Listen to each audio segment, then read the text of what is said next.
ऊ यसरी भाग्यो हो।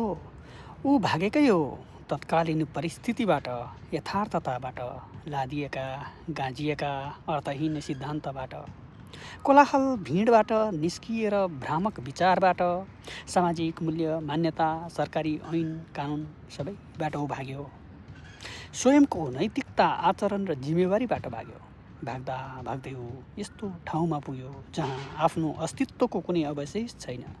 यतिले पुग्दैन, ऊ क्रिया प्रतिक्रिया वाद प्रतिवाद सबैबाट भाग्न चाहन्छ। शून्यताको अद्भुत क्षण चाख्न बानी परेको जीवन नै शून्यतामा जिउन चाहन्छ।